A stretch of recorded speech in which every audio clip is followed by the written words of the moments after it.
एक समय में हमारी इस दुनिया में डायनासोर्स का राज था। वे चलते थे जहाँ अभी हम चल रहे हैं। इसी हवा में सांसें ली, इसी धरती पर लड़ाइयाँ लड़ी। इन दैत्याकार और विचित्र डायनासोर्स ने करीब 14 करोड़ सालों तक इस धरती पर राज किया। इन डायनासोरों की कई हजार प्रजातियां थी। इनमें से कुछ शाकाहारी थे तो कुछ मांसाहारी, तो कुछ डायनासोर बहुत ही शांत स्वभाव के थे। वही कुछ डायनासोर्स बहुत ही हिंसक और खतरनाक थे। ये उस समय के सबसे सफल जीव थे। लेकिन फिर अचानक क्या हुआ? आखिर वह कौन सी घटना थी जिसने इनका नामो निशान ही मिटा दिया? इसे जानने के लिए हमें करोड़ों साल पीछे जाना होगा और डायनासोर्स के उस अंतिम दिन को करीब से देखना होगा। तो आइए चलते हैं आज से 65 मिलियन साल यानी कि 6 करोड़ 50 लाख साल पहले। आज से 6.5 करोड़ साल पहले धरती पर मौसम सामान्य था। चारों ओर सूरज की रोशनी बिखरी हुई थी।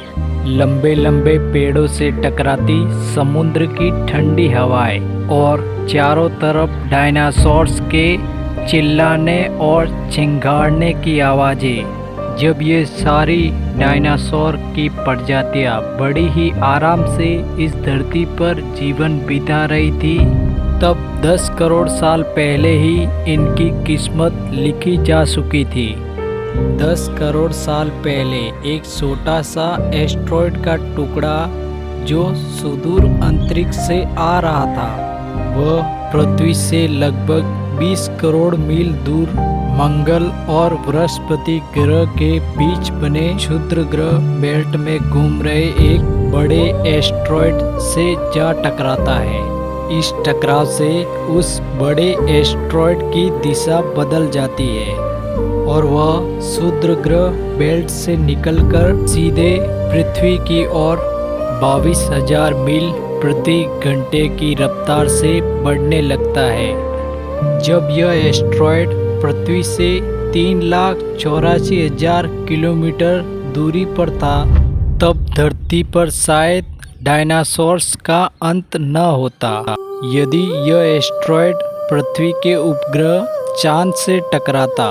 लेकिन नियति को कुछ और ही मंजूर था, इसलिए यह बड़ा एस्ट्रॉयड चांद के बहुत ही नज़दीक से गुजर गया। 40 किलोमीटर व्यास वाला 2 मिलियन मैट्रिक टन का ये एस्ट्रॉयड प्रत्येक सेकंड के साथ साथ यह धरती के करीब बढ़ता जा रहा था। यह एस्ट्रॉयड जब पृथ्वी के वातावरण के संपर्क में आया तो इसकी रफ्तार एकाएक 70,000 किलोमीटर प्रति घंटा हो गई। पृथ्वी के वायुमंडल में घुसते ही यह घर्षण के कारण एक भयानक आग के गोले में बदल गया।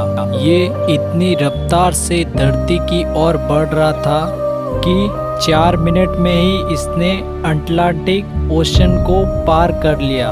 इसकी चमक इतनी अधिक थी कि धरती पर टकराने से पहले ही हजारों जीव आग के इस दहकते गोले को देखकर हजारों जीव पूरी तरह अंधे हो चुके थे। यह जीव उस उल्का को नहीं देख पा रहे थे, लेकिन उसकी भयानक गर्मी को महसूस कर रहे थे। कुछ ही क्षण में यह एस्ट्रॉयड मेक्सिको की खाड़ी के पास जमीन से टकराता है और लगभग 35 डिग्री सेल्सियस की ऊर्जा वाला एक भयानक विस्फोट होता है। इस टकराव का विस्फोट लगभग 10 हाइड्रोजन बम के विस्फोट के बराबर था। यह विस्फोट इतना शक्तिशाली था कि इसके टकराते ही धरती की लाखों टन धातु अंतरिक्ष में चली गई। टकराव वाली जगह पर 180 किलोमीटर चौड़ा और 20 किलोमीटर का गहरा गड्ढा बन गया। विस्फोट के कारण इस गड्ढे का सारा मेटल और पत्थर आसमान के एक धूल के बड़े बादल में बदल गए। 16 मिनट और 40 सेकंड के बाद जमीनी टकराव की वजह से धरती के अंदर चारों ओर 11.1 तीव्रता की भूकंपीय तरंगें उठने लगी। इस वजह से समुद्र में विशालकाय लहरों का निर्माण हुआ और एक के बाद एक सुनामी की लहरें चारों तरफ बढ़ने लगी। भूकंपीय तरंगों ने सभी सक्रिय ज्वालामुखी को दहका दिया, जिसके कारण जगह जगह पर डायनासोर्स का विनाश शुरू हो गया। धरती के महाविनाश की प्रक्रिया आरंभ हो चुकी थी। इस भयानक विस्फोट में रेडिएशन की मात्रा इतनी बढ़ गई कि इसके 800 किलोमीटर के दायरे में आने वाले सभी जीव जलकर पूरी तरह राख के ढेर में बदल गए थे। इस महाविनाश में उड़ने वाले डायनासोर इस जमीनी खतरे से तो बच निकले, लेकिन यह तो महाप्रलय की बस शुरुआत मात्र थी। विस्फोट की वजह से जो लाखों टन धूल, मिट्टी और पत्थर जो अंतरिक्ष में गया था, वो ग्रेविटेशनल पुल के कारण ठीक 40 मिनट बाद आग के गोले के रूप में पूरी धरती पर बरसने लगे।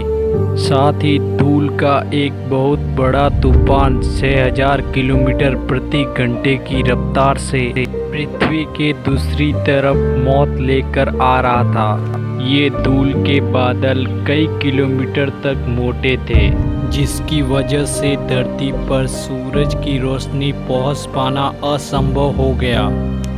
गर्म हवाओं का तापमान 100 डिग्री सेल्सियस से ज़्यादा हो जाने के कारण धरती पर पेड़ पौधों की लगभग सारी आबादी जलकर खाक हो चुकी थी। विस्फोट के 90 मिनट बाद धरती का तापमान लगभग 200 डिग्री सेल्सियस तक बढ़ गया।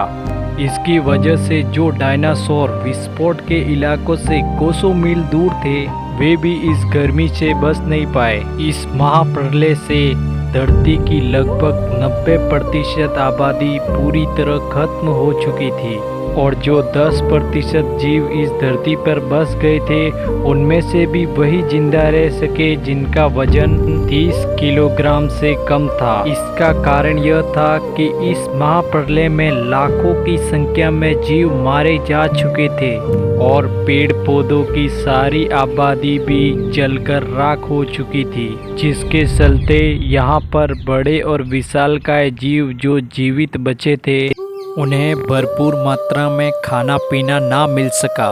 लेकिन यह महाप्रलय किसी अन्य जीव के लिए फायदेमंद साबित होने वाला था।